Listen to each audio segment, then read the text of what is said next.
মহিলাদের নিরাপত্তা আরো জোরদার করতে আসানসোল দুর্গাপুর পুলিশ কমিশনারেটের উদ্যোগে চালু হলো দুর্গা সুরক্ষা squad. Asansol Durgapur police line সংলগ্ন বার্নপুর রোডে শরৎ মঞ্চে এক অনুষ্ঠানে আনুষ্ঠানিকভাবে স্কোয়াডের উদ্বোধন করেন রাজ্যের পুরমন্ত্রী অগ্নিমিত্রা পল।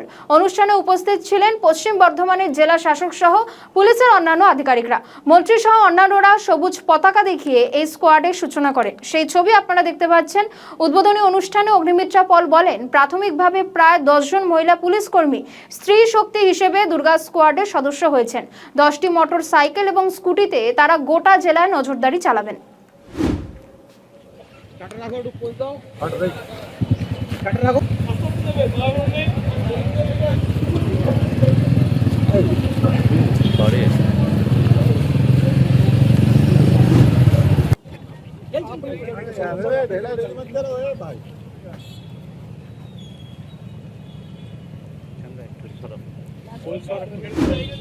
তার জন্য যেমন উন্নত নগর পরিকল্পনা প্রয়োজন, তেমনই একটি পরিষ্কার পরিচ্ছন্ন।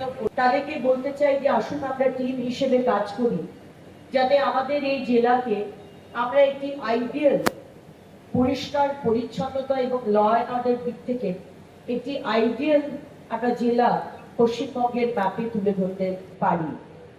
বক্তব্যের শেষে আমি শুধু এইটুকু মনে করিয়ে দিতে চাই যে নিরাপত্তা এবং পরিচ্ছন্নতা বজায় রাখা কেবল পুলিশ বা প্রশাসনের একার দায়িত্ব হতে পারে না। এর জন্য এই স্থানগুলোকে রক্ষা করি এবং একে অপরের পাশে দাঁড়াই। আরে বলে দিন, কোনো অসুবিধা নেই না। আজকে আমাদের মাননীয় মন্ত্রী মহোদয় আমাদের দুর্গা সুরক্ষা স্কোয়াড যেটা আছে সেটা লঞ্চ করেছে। আমরা এরপরে এটা দুর্গাপুরের জন্য লঞ্চ করব। তো এটাই আছে। আর একটা ছোট সেরিমনি ছিল যে আমাদের ক্লিন পুলিশ স্টেশন আমরা একটা কম্পিটিশন করেছিলাম, এই দুটোই হয়েছে। বিভিন্ন থানাতে গাড়ি মোবাইল ফ্যানে মোবাইল ক্যামেরা লাগানো হচ্ছে এবং সেটার জন্য নজরদারি চালানো হচ্ছে। এটা একটা পরীক্ষামূলক চালু করেছে। এটা আমরা পরীক্ষামূলক চালু করেছি। কোন কোন ইয়েতে চালু হয়েছে? এটা এখন করছি, আমরা টেস্ট বেসে করছি, পরে এটা বলা যাবে। ঠিক আছে।